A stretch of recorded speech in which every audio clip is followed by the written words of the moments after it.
My name is Ashley Hassan and I am part of YWLA. It gives me great pleasure to introduce to you Councilwoman Adrienne E. Adams. Ms. Adams was elected to the New York City Council in November 2017, becoming the first woman to represent City Council District 28.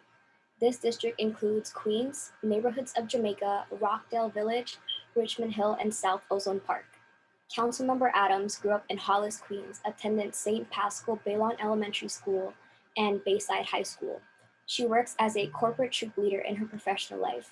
And after dabbling in early childhood development, Councilmember Adams worked as a CDA instructor, also known as Child Development Associate, in which she was adhering to NAEYC Code of Ethics. It brings me great pleasure to introduce to you Ms. Adrienne E. Adams, a woman of great intelligence, courage, and perseverance. Thank you, Ashley. What a wonderful introduction. Thank you so much. Thank you, Cloyette. Thank you, entire team of the phenomenal Guyanese Girls Rock Foundation and the Young Women's Leadership Academy for hosting this amazing teen summit today. You know, I love that we're empowering young women and girls to have a seat at the table and that we're discussing such important topics like mental health, identity, and acceptance. As a pioneering leader, Shirley Chisholm used to say, if they don't give you a seat at the table, bring a folding chair. And with today's summit, we are providing as many folding chairs as possible to our young leaders. Yes, I'm Councilmember Adrienne Adams, and I have the honor of being the first woman, now re-elected woman, to represent District 28, which I've coined the Great 28 in the New York City Council. I am also the chair of the City Council's Public Safety Committee, which has jurisdiction over the NYPD, all of the DAs in the city, the CCRB, and others. I also co-chair the Black, Latino, and Asian Caucus of the New York City Council. And of course, I'm a proud member of the strong and now growing Mighty Women's Caucus. And I'm just thrilled to speak to all of you here today because frankly, you are our future leaders. You will be our next elected officials, our next civic and community leaders, our next trailblazers in the industries and careers that you choose. With your knowledge, your passion, your skill, your ambition, and an entire community to support you, there is truly nothing that you can't accomplish. You know, I mentioned before that I'm the first woman to represent District 28 in the City Council, but I certainly know that I will not be the last. My journey to where I am now actually started with a love for my community and wanting to be involved to make my neighborhood a better place to live, work, and play. I was raised in Hollis, Queens. It was a tight-knit community that was a wonderful place to grow up. As Ashley mentioned, I attended St. Paschal Baylon Elementary School in St. Albans, and then I later graduated from Bayside High School. I studied for a year and a half at York College in Jamaica before completing my college education at Spelman College, which is a historically Black college for women in Atlanta, Georgia. It was really during these formative years in the classroom, especially in Southeast Queens, where I developed a passion for education and for service. I graduated from Spelman with a degree in psychology, and I minored in early childhood education, which was very important to me because I worked for some time after college as a child development associate instructor. I went on to have a long career as a corporate trainer at several Fortune 500 companies. And while I very much enjoyed my professional career, I always knew in the back of my mind that I wanted to give back to my community and to be even more civically engaged. That's why I decided to join my local community board. But before then, I joined a sorority when I was at Spelman. I joined Alpha Kappa Alpha sorority, whose motto is service to all mankind. That, coincidentally, is the same sorority that our Vice President Kamala Harris joined when she was at Howard University, another historically Black college. So let me get back to what I was saying. I joined my local community board which is the most local form of government. Actually, it's the first line of governance to New York City. Community boards are made up of residents, small business owners, advocates, and a lot of other civically engaged volunteers who advise the city on neighborhood issues. During my time as an appointed member of Community Board 12, which is the second largest community board in the borough of Queens, I learned so much about how our city functions, the issues that matter to my community, and the true spirit of service. Given my background and passion for education, I was appointed to lead Community Board 12's Education Committee, which allowed me to represent the board at several very serious meetings and events. I learned about how our school system works, and I learned about the concerns of our parents and teachers. After that tremendous experience, I was elected to 3 terms as the chairperson of Community Board 12. My goodness, it was such a great honor for me. And I met a lot of people along the way, including many, many powerful women who fought for a seat at the table to make decisions for their own communities. It was during this time I was appointed to the Board of Trustees at the Queensborough Public Library by another powerful woman in Queens, our then Borough President, Melinda Katz, who happens to be our sitting district attorney of Queens. I was also appointed to co-chair the Jamaica Now Leadership Council, which oversaw hundreds of millions of dollars in investment to revitalize downtown Jamaica. And that revitalization is still going on to this day.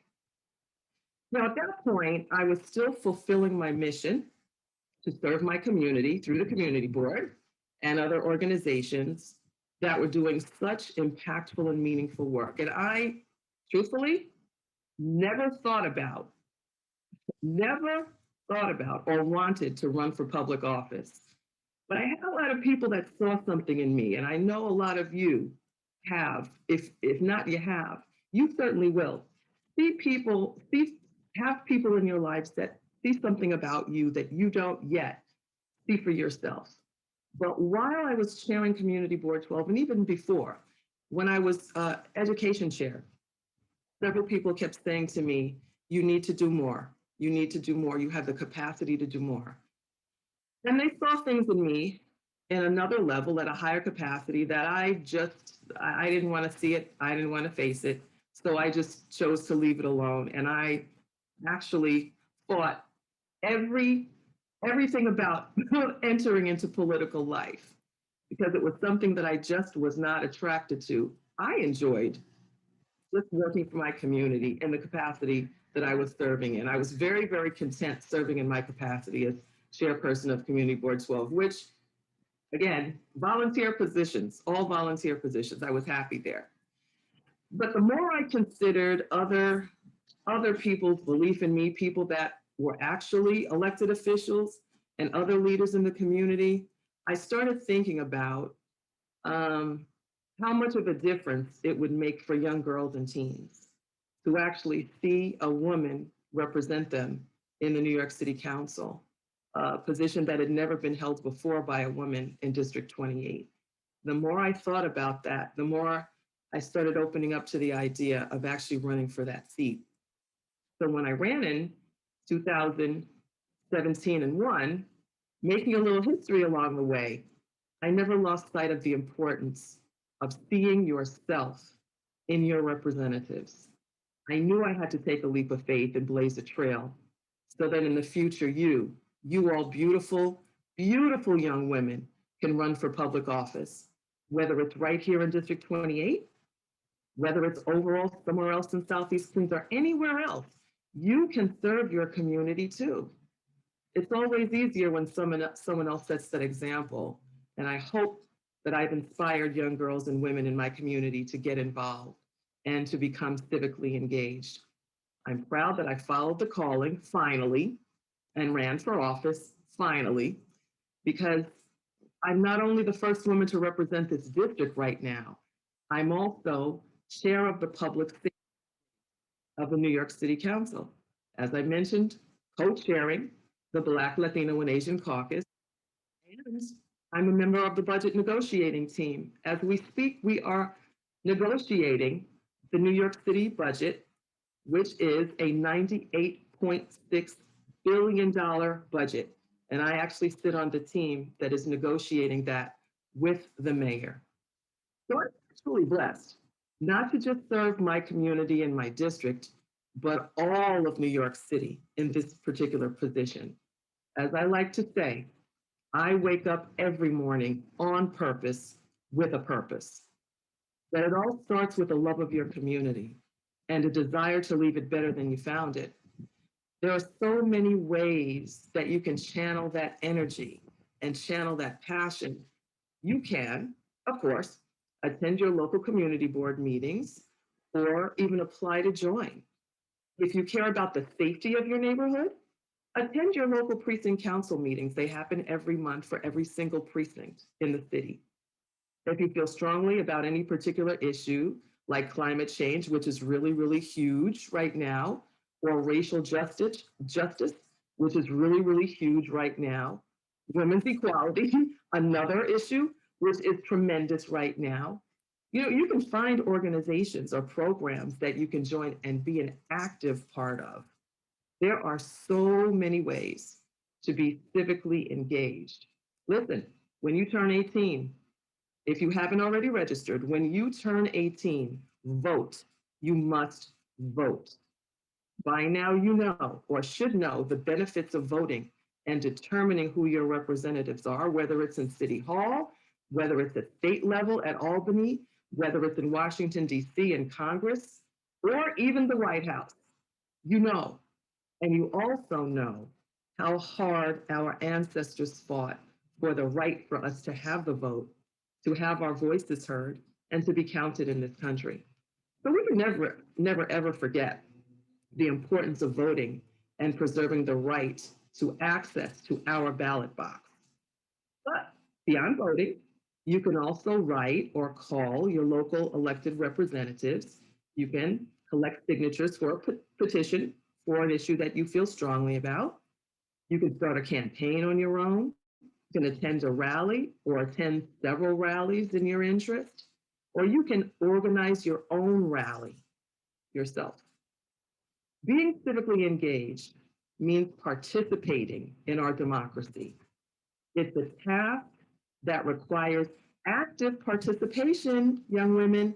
It doesn't just mean checking a box or sitting in a meeting and taking notes. It means being active out there and participating in our democracy. It's a task that requires active participation, but trust me when I say that your community will be entirely better. It'll be entirely better because of your participation.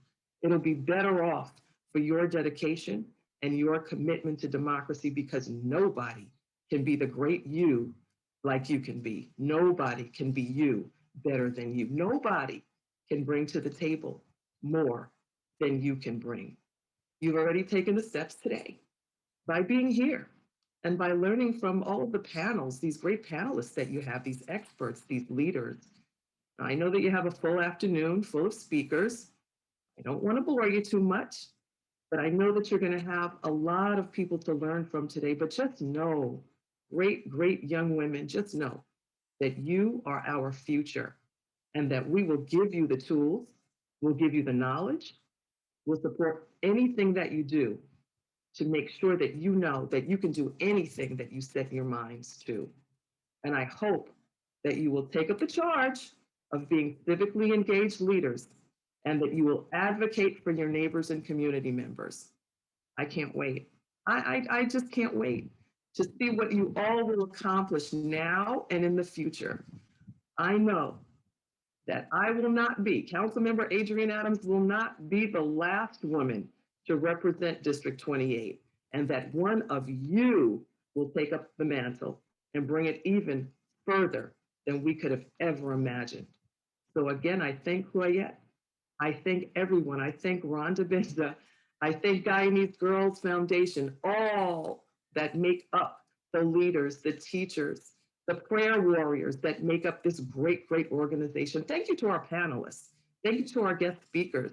And most importantly, thank you, our wonderful, bright, amazing young women and teens who are here today.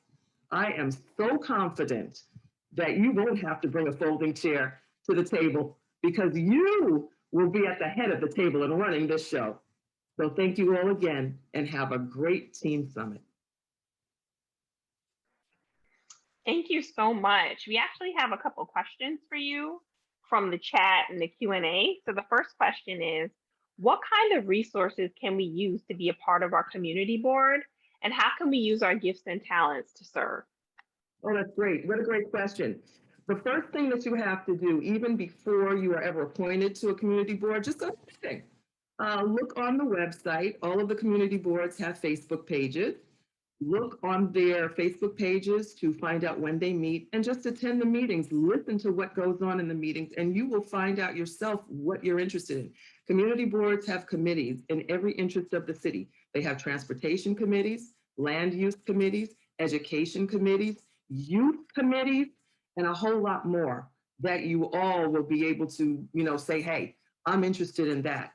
And I can sit in these meetings. You don't have to be an appointed member to a community board to attend the meeting. So I encourage you, if you're interested, find out when those meetings are taking place and just attend. A lot of them are on Zoom now, so it's even easier to get the time and just plug into the Zoom calls and just do it. You'll feel it. You'll know what you're attracted to, and only you will know for yourself what makes you run. Just look those meetings up and attend them. The precinct council meetings as well. Look them up on Google and go ahead and punch into those Zoom calls. Another question, who influenced you at the beginning of your education? Oh, wow. The beginning of my education. The beginning of my education was my first educator, and that was my mom, who unfortunately I lost recently. She was the backbone of my education. My mother always wanted to be a teacher. And I think that she lived a little vicariously through the educating that I did. I educated adults and, small children. And I think she did that vicariously through me later on in my life. But that was my first teacher. So I would have to say my mom influenced me most. Okay, this is the final question. I'm sorry, everybody. I can't ask all the questions that you have. You have so many questions for her. But why did you choose this path instead of any other path? I didn't choose this path. Like I said a little while ago, I didn't choose this path at all. This path was chosen for me before I was born. God chose this path for me. I resisted this path for as long as I could, and then finally had to accept it as being my destination because my spirit just said yes, finally. And I have to share this with you. Candidly, I've worked in several spaces over my career.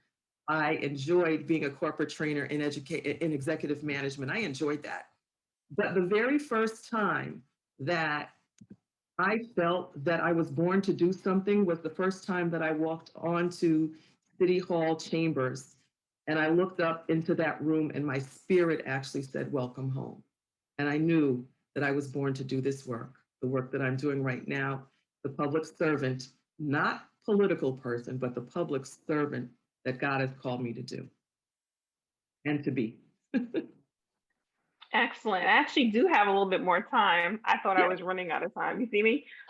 Next question. What is hard about being in your current position?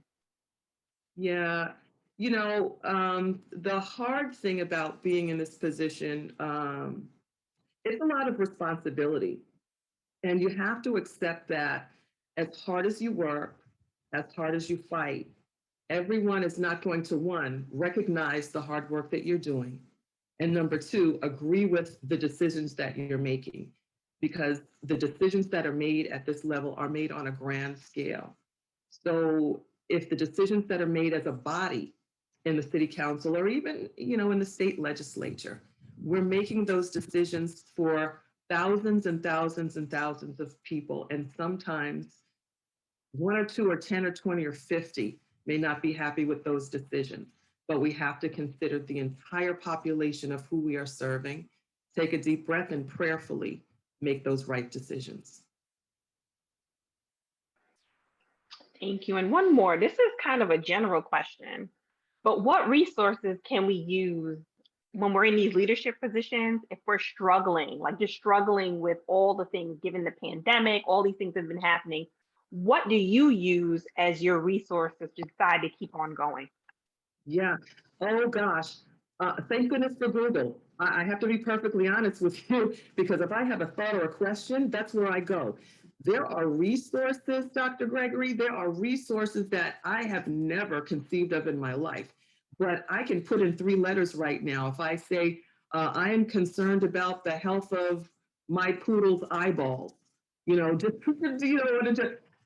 before I get to my poodle and type in the letter E, it'll spell out the whole thing, the whole sentence for me. So I encourage everyone to use the resources, our digital resources, particularly the internet, particularly Google, which is my favorite resource to use when I have questions, when I need to know about programs that I can use and refer my constituents to that I may not necessarily know of, even across the city, not just my district, but across Queens, Southeast Queens, and other boroughs. I go to Google.